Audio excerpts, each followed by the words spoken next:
The Wolf by Peter Hartke.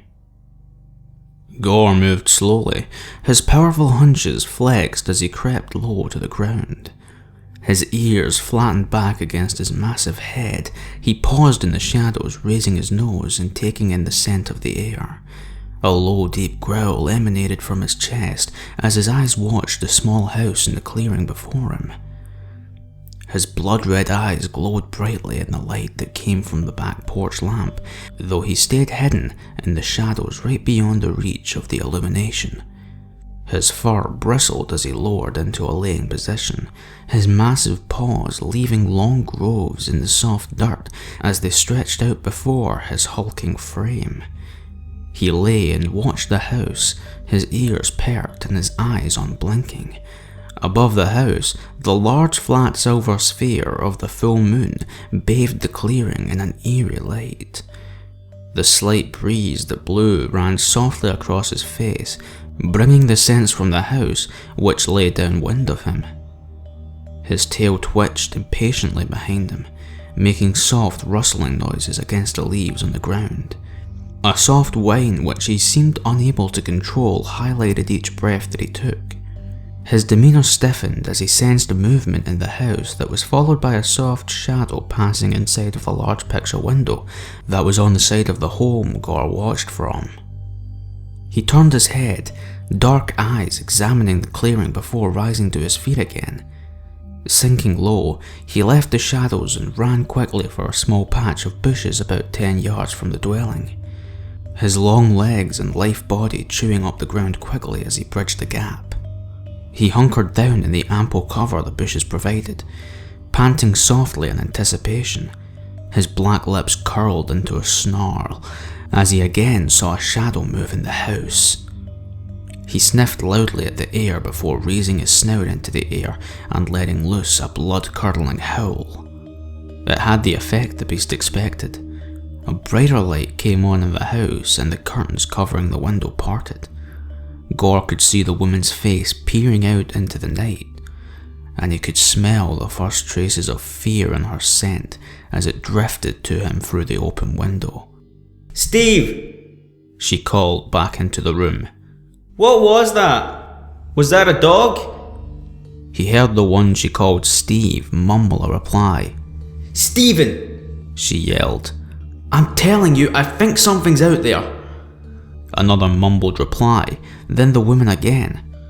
"Well, you could get off your ass and go have a look," she said, sounding exacerbated. Gore watched her retreat from the window, and then the appearance of another shadow that joined her for a moment before passing by her and heading towards the back of the house.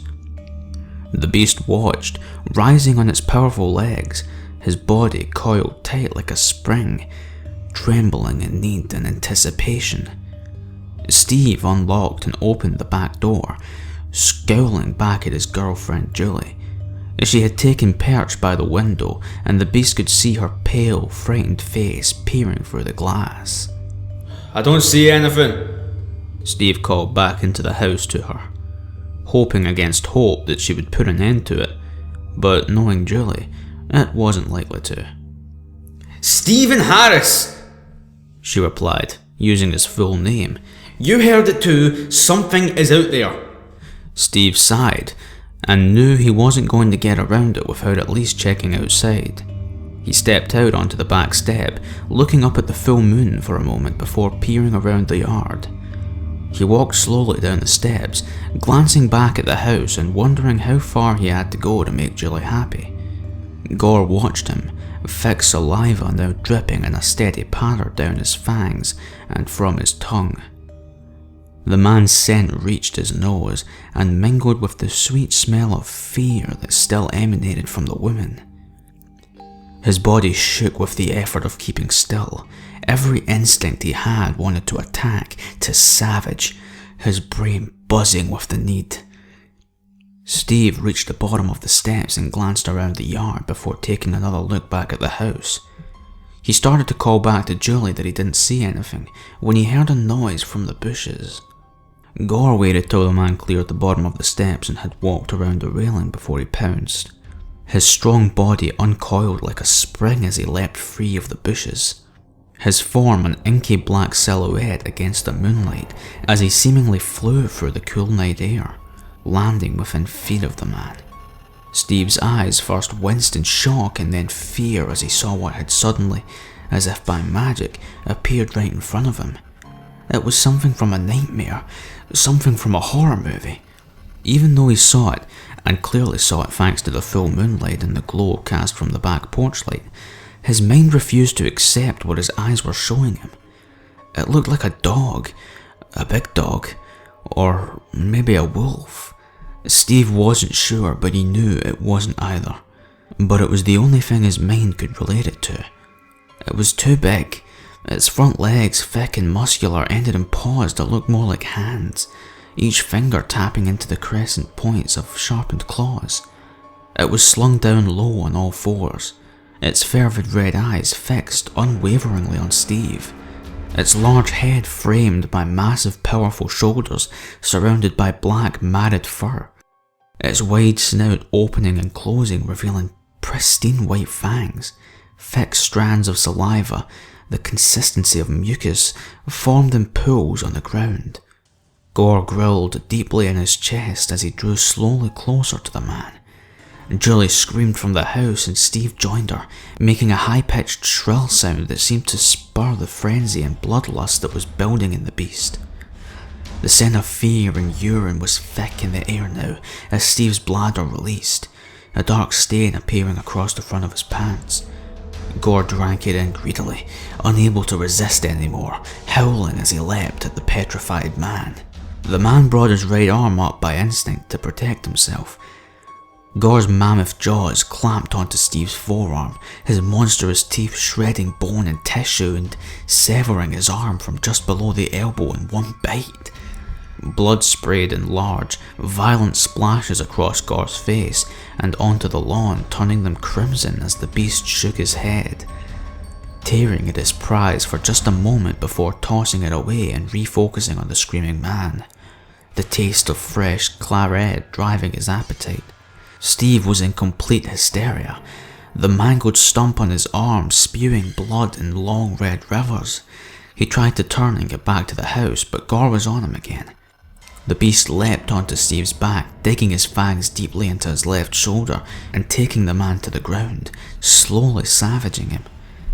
Julie screamed from the door, frozen in horror as this monster was devouring her boyfriend. She saw the beast raise its head and look at her with burning, sanguinary eyes. She shrieked, seeing its muzzle matted in Steve's blood and its sharp fangs stained dark red as it snarled.